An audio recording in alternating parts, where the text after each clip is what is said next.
এই লাশগুলো পেয়েছে কারো বারান্দায়, সিঁড়িতে, কারো ছাদে, কারো হচ্ছে খাটের নিচে। শশা তত্ত্ব বের করলো যে খেজুরের মানে বিচি দেখে আর শশার অর্ধেক কামড় দেখে তারা আসামি চিহ্নিত করে ফেলছে। আমরা এই জাতীয় প্রেস ক্লাবের সামনে দাঁড়িয়েছি। আজকে আমরা প্রথমেই ধন্যবাদ জানাই আমাদের সাংবাদিক বন্ধুদেরকে, যারা এই ভয়াবহ ন্যাক্কারজনক নৃশংসতম ঘটনাকে জনগণের সামনে তুলে ধরেছেন এবং সত্যিকারভাবেই পেশাসুলভভাবে তারা বিভিন্ন খুঁটিনাটি বিষয়গুলো তুলে ধরছেন বলে সমগ্র দেশের এবং বিদেশের জনগণ জানতে পারছেন। আজকে আমরা কি দেখলাম? আমরা একটা ঘটনা, একটা পরিবারের সম্পূর্ণ পরিবারটাকে নৃশংসভাবে নিশ্চিহ্ন করে দেয়া হলো, অথচ পুলিশ প্রথম থেকেই আমরা মধ্যে একটা ছলতা ঘটনা ঘটছে। ওই বাড়িতে রাত 11:30, এই 11:30 যখন ঢুকেছে তখন বিদ্যুৎ নাই। রাত 1টার সময় বিদ্যুৎ সংযোগের জন্য একজন লোককে ডাকা হলো।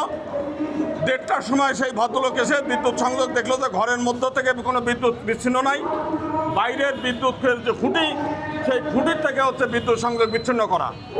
তার মানে একটা পরিকল্পিত ঘটনা, যে ঘটনা আগে থেকেই বিদ্যুৎ সংযোগ বিচ্ছিন্ন করা আছে। পাশের মন্দিরের যে সিসিটিভি ফুটেজ সেইটা বন্ধ করা আছে।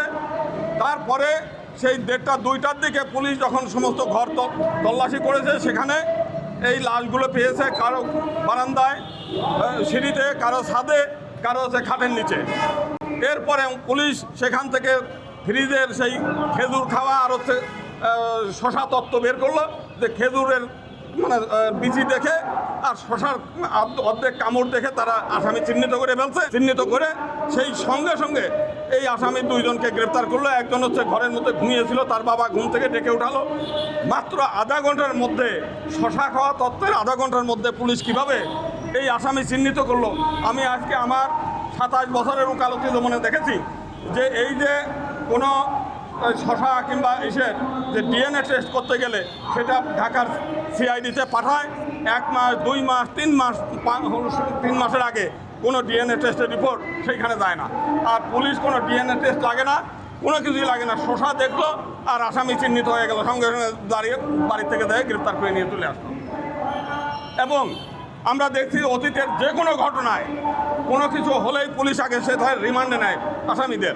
ছোটোখাটো ঘটনায়, এত বড় মানে নৃশংসতম ঘটনা তো নাই, ছোটোখাটো ঘটনায় পুলিশ রিমান্ডে নিয়ে তাদের জিজ্ঞাসাবাদ করে যে তাদের সঙ্গে আর কেউ আছে কিনা। এইখানে দেখলাম যে পুলিশ তাদের কোনো রিমান্ডে নেওয়ার প্রয়োজনীয়তা বোধ করলো না। কারা এর সাথে জড়িত আছে কি আছে না সেটা তদন্তের দরকার নাই। তারা বললো যে এই 2 আসামি জড়িত, এই 2জন সব কিছু ঘটনা ঘটেছে।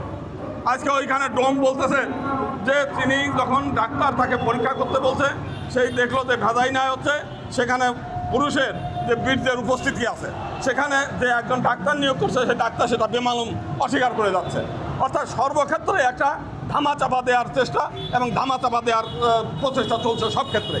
আমরা দেখলাম যে পুলিশ রিমান্ডে নিচ্ছে না এই আসামিরা। আমরা ধরে নেন এই আসামি 2জনই করেছে, তারপরেও তো তার সঙ্গে আরও কেউ জড়িত আছে কিনা সেইগুলো নিয়ে তারা আমলে নেয় নেই।